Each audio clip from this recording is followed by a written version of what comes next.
Ini rumus pertama. Rumus pertama.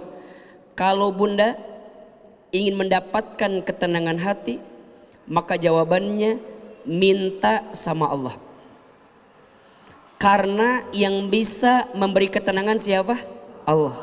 Ingat ya, harta nggak bikin tenang, jabatan nggak bikin tenang, kedudukan nggak bikin tenang, suami kita nggak bikin tenang, harta kita nggak bikin tenang. Yang bikin tenang siapa? Allah.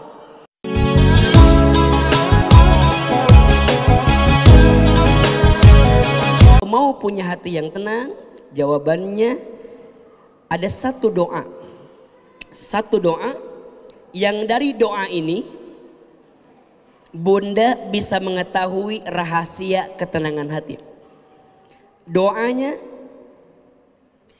dari Nabi SAW, diriwayatkan dalam hadis riwayat At-Tabrani.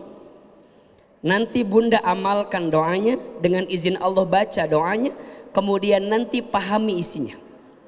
Ahilman tulis doanya ya. Allahumma inni as'aluka nafsan bika mutmainnah. Allahumma inni as'aluka nafsan bika mutmainnah. Coba sama-sama dulu ya, sedikit dulu ya. Allahumma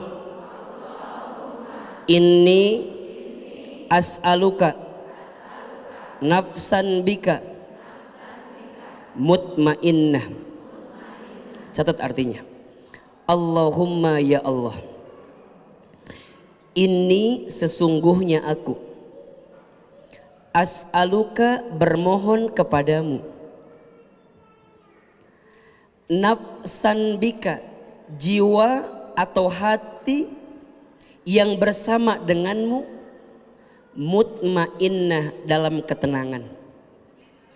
Oh kecepatan, maaf ya, Pentium 2 ya, punten ya. Allahumma ya Allah, ini sesungguhnya aku as'aluka, aku bermohon kepadamu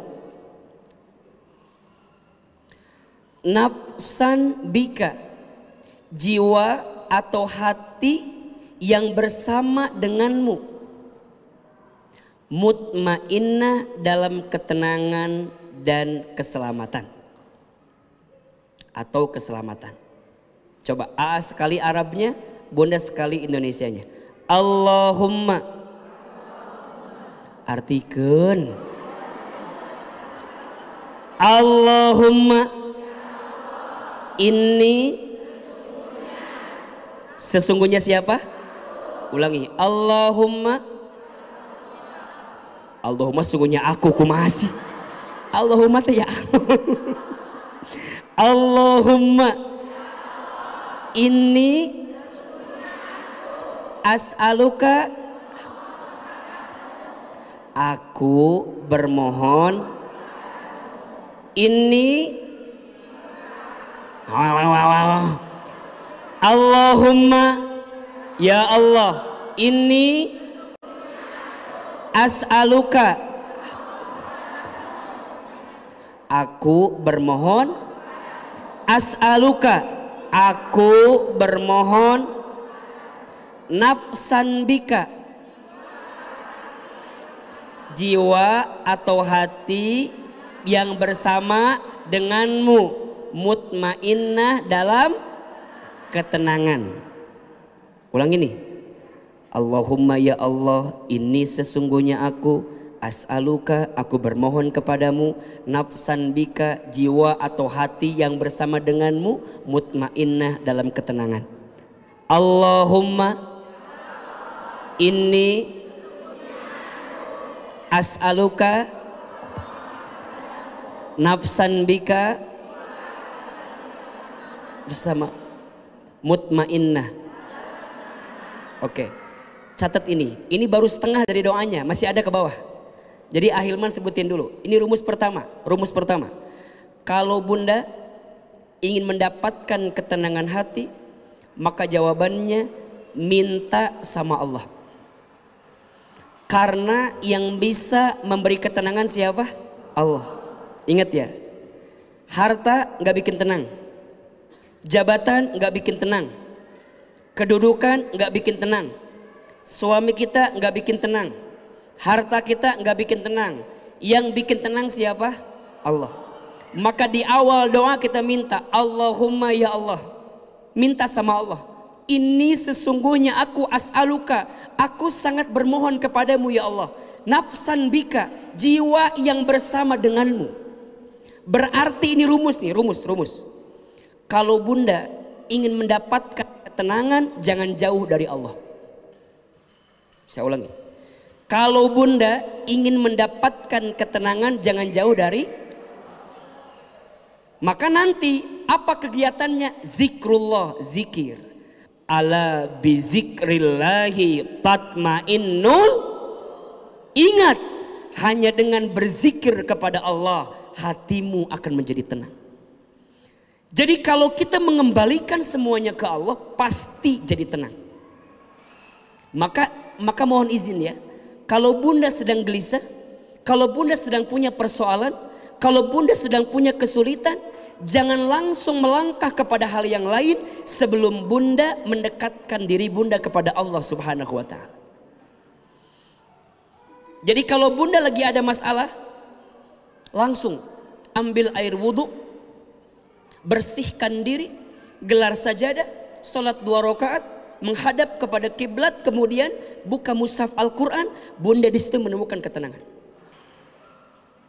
Jadi jangan langsung. Kalau ada masalah, ini kadang-kadang, mohon maaf ya, kita ini kalau ada masalah, kadang-kadang mengedepankan diri kita, sehingga yang terjadi langkahnya bukan ketenangan, tapi kegelisahan. Coba, kalau bunda lagi ada masalah, yang bunda pikirin Allahnya atau masalahnya? Apa? Masalah. Kalau bunda lagi ada masalah sama suami, yang bunda pikirin suaminya atau Allahnya?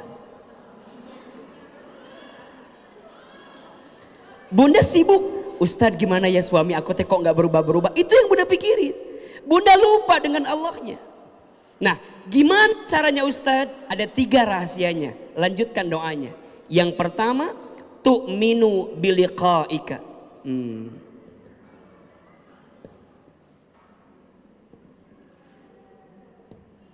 Tu'minu biliqa'ika wa tardha biqada'ika wa tardha biqada'ika. Dan yang terakhir, wa taqna'u bi'ata'ika wa taqna'u bi'ata'ika wa tardha biqada'ika wa taqna'u bi'ata'ika. Oke, ini rumusnya nanti. Jadi rumus prinsip utamanya, kalau lagi gelisah deketin Allah. Kalau tidak mau gelisah jangan jauh dari Allah. Berarti begitu. Nah, gimana cara memahaminya? Ada 3. Tu'minu biliqa'ika wa tardha biqada'ika wa taqna'u bi'ata'ika. Coba Ahilman sekali, bunda tetes sekali. Tu'minu biliqa'ika wa tardha biqada'ika wa taqna'u bi'ata'ika. Dari awal, Allahumma inni as'aluka nafsan bika mutmainnah tu'minu biliqa'ika wa tardha biqada'ika wa taqna'u bi'ata'ika. Oke deh, sekali lagi ya biar nancep ya. Allahumma inni as'aluka nafsan bika mutmainnah, tu'minu biliqaika wa tarda biqadaika wa taqna'u bi'ata'ika. Rumusnya ya, langsung turunkan. Tu'minu yakin, meyakini, biliqaika dengan perjumpaan bersamamu. Maksudnya apa? Bunda, kalau mau tenang hidup,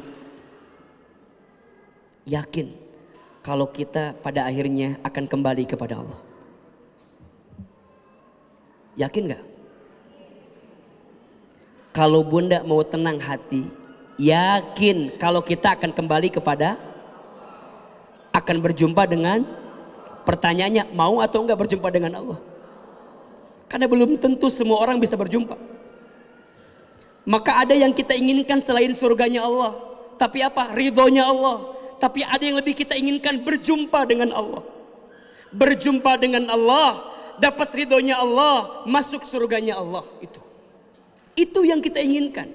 Makanya mohon maaf ya, kalau bunda nih lagi ada masalah seberat apapun, ingat semua milik siapa? Akan kembali kepada siapa? Bunda lagi buntu, lagi gelisah, lagi khawatir. Ya Allah, ini gimana ya Allah? Semua milik Allah. Catat ya, setuju nggak bunda? Selama ini yang sering membuat kita khawatir karena ego di hati kita. Bunda nih mohon izin ya, lagi ada masalah dengan suami. Suami bunda ngotot, bunda ngotot. Padahal mohon maaf, dua-duanya akan kembali gak ke Allah? Dua-duanya akan selesai gak hidupnya? Kenapa kita harus ngotot dengan sesuatu yang kita lupa? Kalau ada tujuan yang lebih besar, apa? Berjumpa dengan Allah. Maka mohon maaf ya, bunda sayang, teteh sayang, kita boleh kehilangan apapun, tapi jangan kehilangan Allah di hati kita. Kita boleh kehilangan dunia, ndak apa-apa, tapi jangan sampai kehilangan kasih sayang Allah dalam hidup kita. Makanya kalau ada pada titik begini, ya Allah, ambil saja apa yang mungkin kau ingin ambil dalam hidupku ya Allah. Tapi jangan ambil dirimu dalam hatiku. Jangan ambil sayangmu dalam hidupku. Karena sungguh ya Allah, aku menemukan ketenangan ketika aku kembali kepada Allah. Makanya mohon maaf ya, bunda, teteh sayang, kadang-kadang kita itu harus menemukan titik yang paling bawah dalam hidup kita untuk bisa menemukan titik balik dalam kehidupan yang terbaik di kita. Betul nggak? Apa yang kita ingetin? Biliqaika, ada tujuan jangka panjang. Makanya jangan terlalu memperturutkan dunia kan. Banyak orang yang ngotot dengan dunia, padahal nggak ada yang dibawa sama kita kecuali amal kita. Betul nggak? Harta sebanyak apapun nggak dibawa. Pasangan setampan apapun nggak dibawa.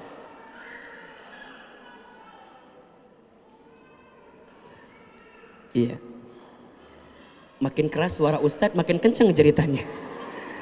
Saya turunin dikit makin kencang. Baik. Mohon izin ya, Masya Allah.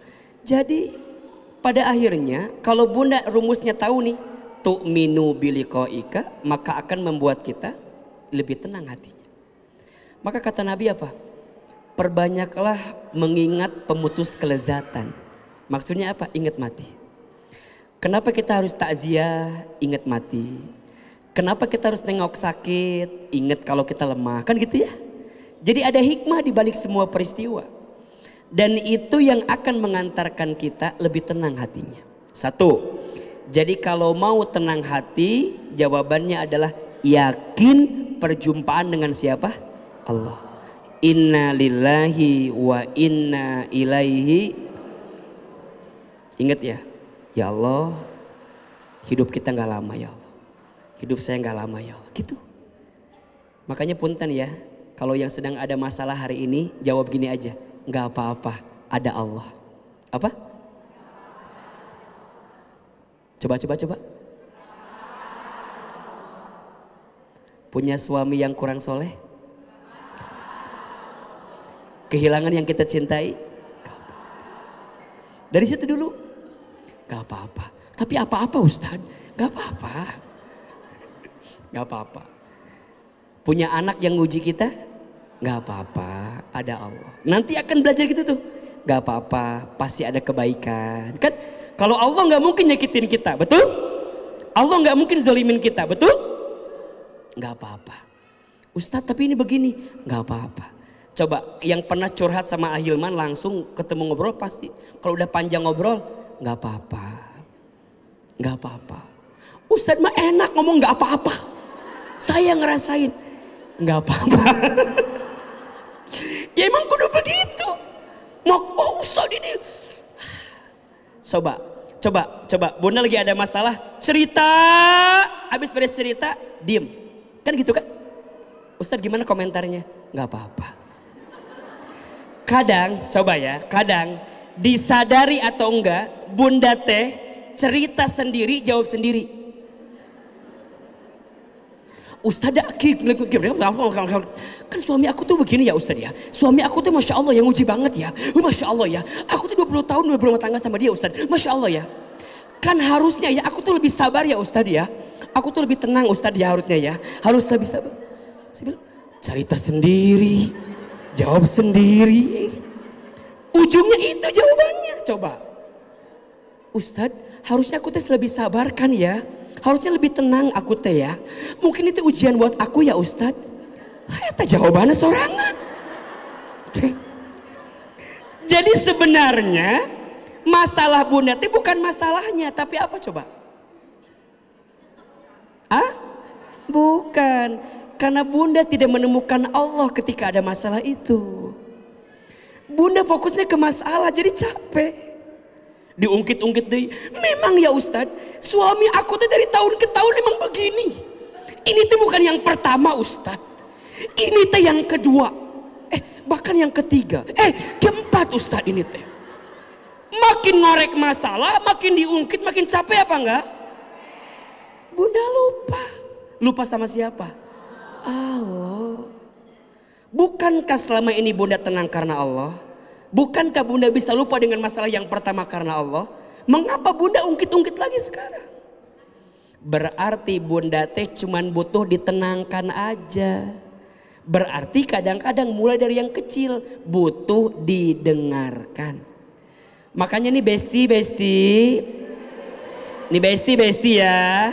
Kalau kita punya teman curhat sama kita, jangan dijawab, dengerin aja. Karena dia butuh didengarkan. Besti aku mau cerita, boleh. Ceritanya apa? Cerita. Biarkan selesaikan ceritanya. Habis beres cerita, Bunda jawab, nggak apa-apa. Besok ketemu lagi, baru nasehatin. Jangan langsung lagi ada masalah, lagi sumpek, lagi riut, langsung Allah berfirman. Oh, naon sih kamu tuh ceramah sama aku naon? Udah jadi gelut doaan coba. Aku tuh lagi ada masalah, butuh ceramah ente aku mah. Ya dengerin aku ya. Kata Ahilman oge kieu dengerin. Dia bukan nerima, malah jadi apa coba? Debat sama kita. Kamu mah nggak tahu masalah saya. Udah lo gue tuh. Dari yang awalnya besti mau cerita gara-gara salah sikap jadi betul apa enggak? Ada nggak yang begitu kira-kira? Aku mau curhat dong di DM ya, di DM. Panjang baru ngetik assalamualaikum salam. Kata aku mah ya suami aku teh, kamu salah, kamu lebih sabar sedikit. Ya ayyuhalladzina amanu ista'inu bis-sabri was-shalah innallaha ma'as-sabirin. Dia teh lagi gelisah, lagi ada masalah diceramahin, mental apa enggak? Kamu mah lieur, kamu mah pusing aku juga. Udah kita blok aja dulu ya kamu mah. Kalau dia lagi DM panjang dengerin dulu. Ya udah, gimana ceritanya gimana? Dengerin. Udah beres, udah ceritanya. Belum, apalagi cerita sampai nangis. Aku mah ya Masya Allah. Betul kuat bisa aku masa masuk. Makin dia udah ekspres gitu, Bunda makin oh gitu ya. Masya Allah. Oh begitu, ya Allah. Kamu tuh Masya Allah banget ya. itu makin kitanya perhatian sama dia, makin kamu tuh ngertiin aku banget ya. Mulai tuh udah mulai stop, dengerin, cukup, selesai. Bunda jawab, nggak apa-apa. Udah, sekarang kita ngebahas heula. Besok ketemu lagi baru ece kemarin teh kumaha ceritana. Boleh nggak aku kasih masukan? Masuk apa enggak? Kadang yang dibutuhkan apa? Ketenangan. Yang ngasih ketenangan siapa? Allah. Bunda nemuin bos. Kalau gurung gusuh, kalau buru-buru diterima nggak? Enggak. Bunda punya proposal, datang ke bos kita. Pak, ini harus begini Pak. Bu, kata bosnya, lo siapa? Lo minta apa sih sebenarnya? Enggak bisa kan? Sama bos aja kudu tenang. Pakaian rapi, bawaannya tenang. Itu sama bos. Gimana sama Allah yang punya hati bos kita? Sama suami aja kalau ngomong kudu tenang. Gimana sama Allah yang punya hati suami kita? Tenang. Ambil wudhu dulu. Ya kan? Gelarkan sajadah, sholat 2 rakaat. Ini mah kadang-kadang lagi ada masalah. Ya Allah. Kumaha ya Allah. Ya Allah. Lembutkan hati suamiku ya Allah. Kalau nggak lembut ambil nyawanya ya. Aku udah nggak kuat. Itu mah nggak benar jawabannya. Ini mau langsung suami kelihatan WhatsApp sama yang lain. Langsung namanya Mona contohnya. Langsung Bunda nggak ngapain, datang ke suami kita. Ayah, kita Mona saha Mona. Mona siapa Mona? Tuh tahan dulu. Jangan-jangan Mona teh SPG mobil. Mungkin suami kita lagi mau ngasih surprise sama kita. Buat beliin mobil sama SPG-nya. Jadi jangan menyimpulkan sesuatu yang terjadi sebelum kita tahu apa hikmah di balik itu. Yang ngasih hikmah siapa? Tenang. Ada yang nagih ke rumah, kita punya hutang ya. Nagih ke rumah, punya hutang, kita ngapain?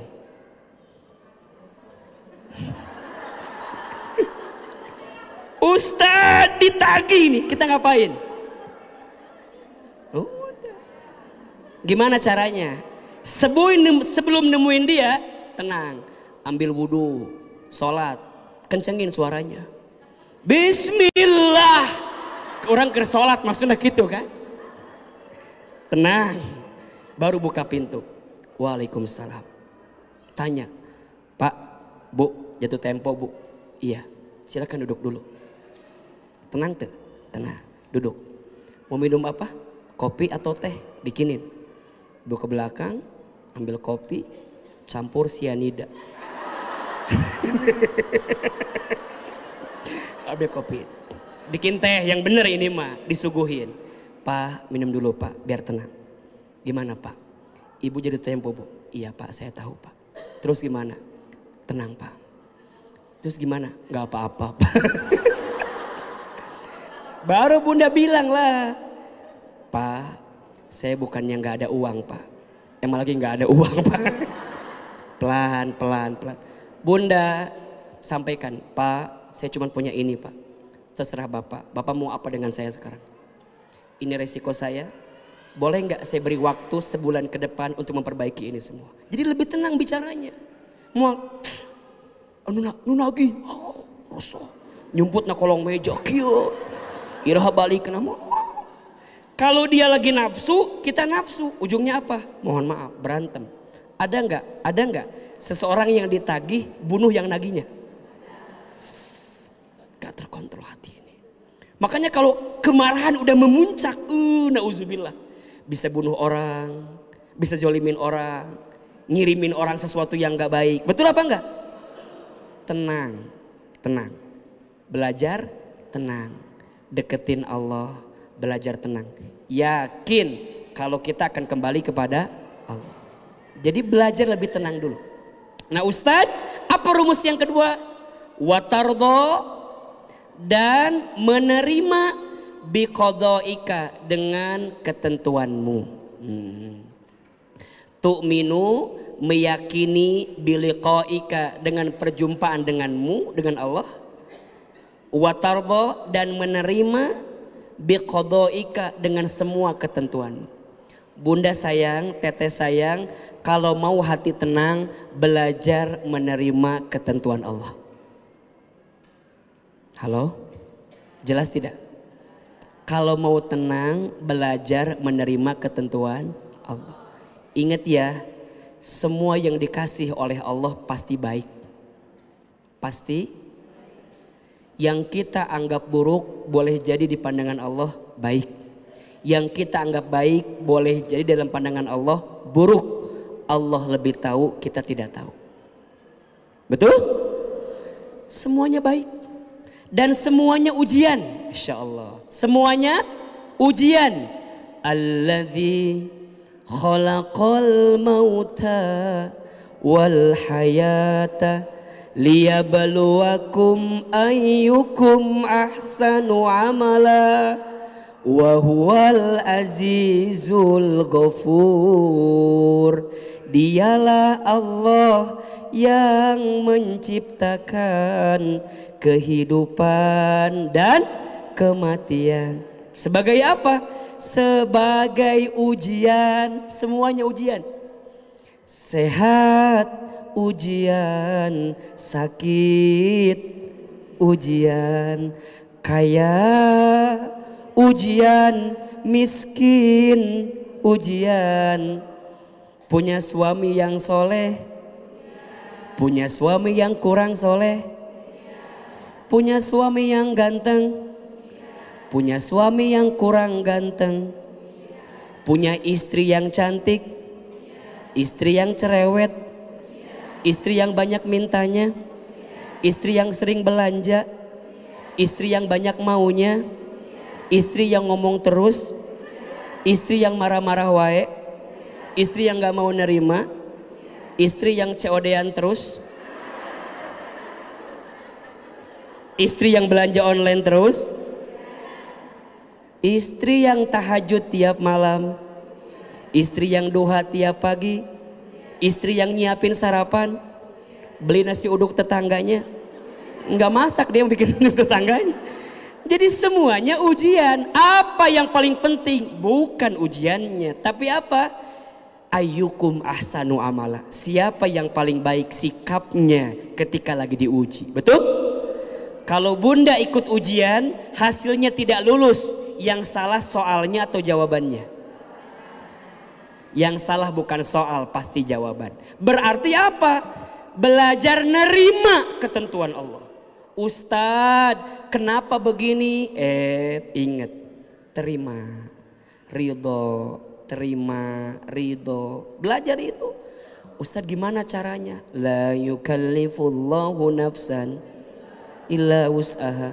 Allah tidak mungkin memberikan beban melebihi batas kemampuan kita. Makanya mohon maaf ya, kalau ada yang diuji dengan ujian yang berat, Masya Allah, berarti Allah tahu kemampuan kita. Mama Kayuni, itu ujiannya Masya Allah. Kenapa beliau? Karena Allah tahu kemampuannya. Allah tahu hati mamah kuat, Allah tahu hati Kayuni kuat. Kuat. Nggak mudah Ustadz, iya. Makanya orang yang bisa menerima ketentuan Allah, dia akan mendapatkan kebaikan dalam hidupnya. Karena dia melihat, mungkin ini sakit Ustadz, mungkin ini nggak enak Ustadz. Iya, tapi kalau dikembalikan kepada Allah, baik atau tidak? Baik.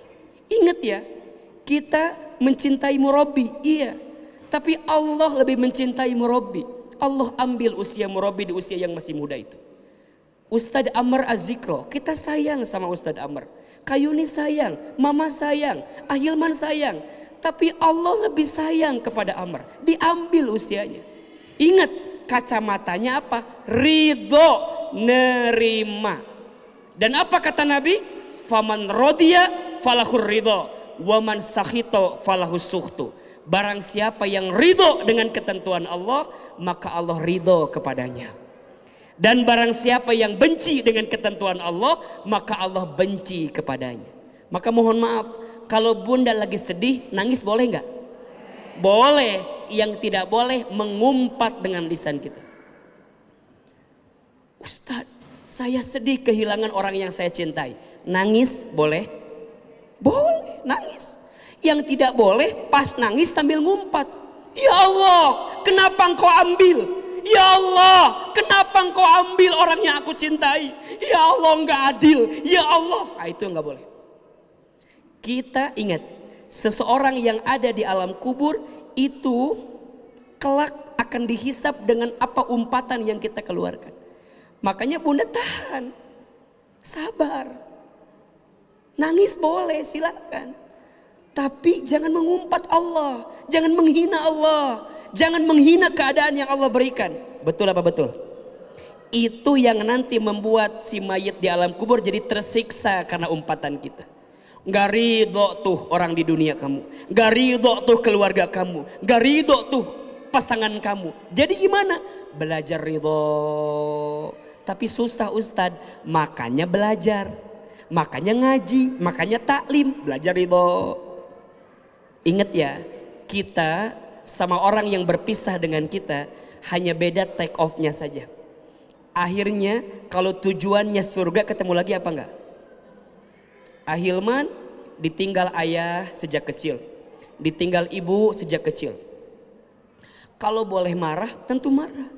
Ya Allah, kenapa engkau ambil usia ibu saya sebelum saya bisa berbuat baik kepada ibu saya? Kenapa ya Allah? Tapi saya tahu Allah merencanakan yang terbaik. Hilman, kamu dengan orang tuamu hanya beda take off-nya saja. Orang tuamu lebih duluan dipanggil menuju Allah, maka kamu pun juga akan sama ke sana.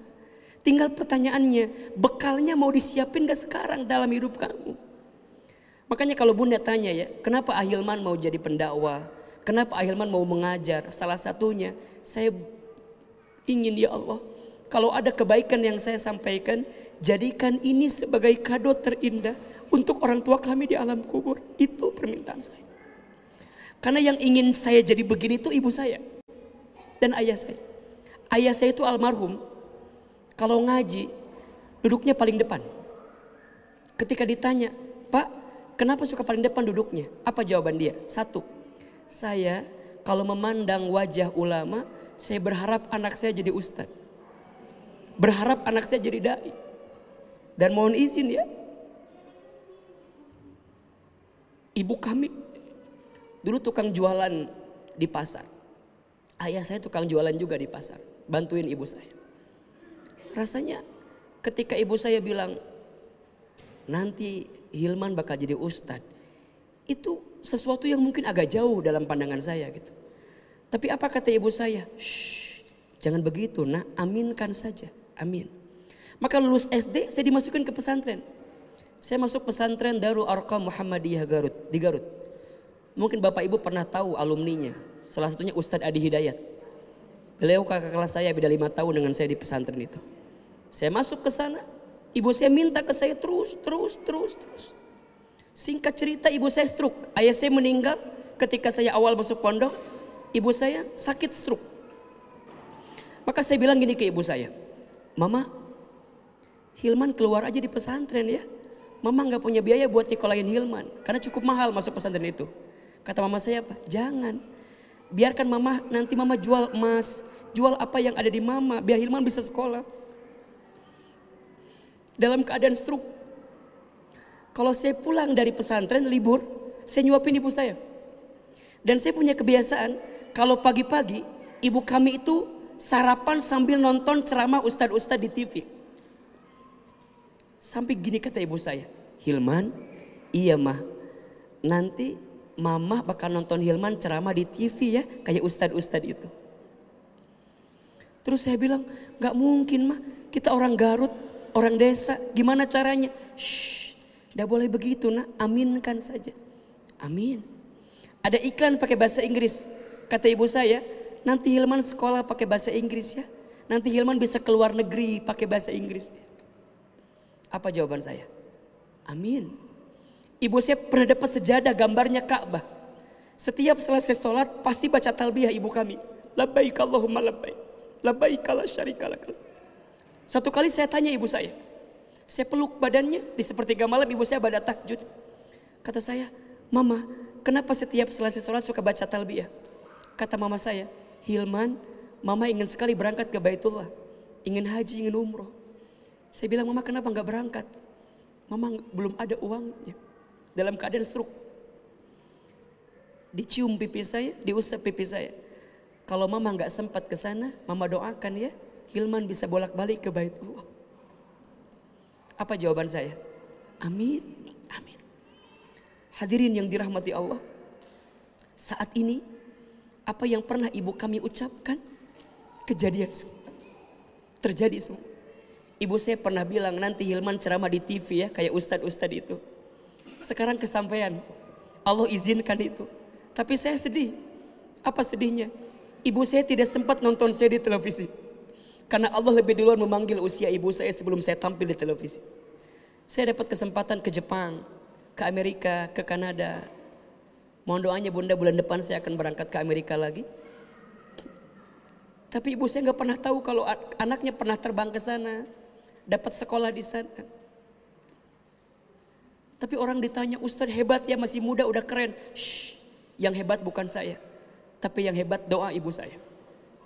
Ridhonya ibu saya dengan ketentuan yang Allah berikan dalam hidupnya, sehingga mengantarkan kebaikan dalam hidupnya. Izin Allah kita hari ini bolak-balik haji umroh gitu ya, dengan izin Allah. Desember bunda, Ustadz akan umroh dengan Azikro. Silakan nanti yang mau bareng umroh dengan Ustadz bulan Desember. Kita muhasabah akhir tahun ini. Silakan nanti daftar di belakang, ditanya berapa harganya. Ayo kita doa sama-sama. Dengan izin Allah, Allah berikan kesempatan itu. Tapi saya belum sempat menggenggam tangan orang tua saya untuk bisa berangkat ke Baitullah. Ini poinnya bagi semua ya. Sikap ridho untuk menerima ketentuan Allah dulu. Kita tidak pernah tahu apa yang sedang Allah rencanakan dalam kehidupan kita ke depan. Betul? Ridho. Kalau udah ridho, masuk yang ketiga. Rumusnya wataqna'u bi'ata'ika, dan merasa cukup bi'ata'ika dengan semua pemberianmu, pemberian Allah. Tu'minu biliqa'ika, meyakini perjumpaan dengan Allah. Watardo biqada'ika, menerima ketentuan Allah. Wataqna'u bi'ata'ika, menerima, merasa cukup dengan semua pemberian Allah. Kalau itu yang sudah bisa bunda lakukan, maka kita akan tenang hatinya. Coba mulai hari ini, kalau sedang ada masalah, ingat perjumpaan dengan Allah. Kalau ada masalah, ridho menerima ketentuan Allah. Kalau ada masalah, merasa cukup dengan apa yang Allah berikan dalam hidup kita. Jika itu yang sudah kita hadirkan, maka insya Allah kita akan mendapatkan ketenangan hati dalam hidup kita. Insya Allah ya, bisa kita amalkan.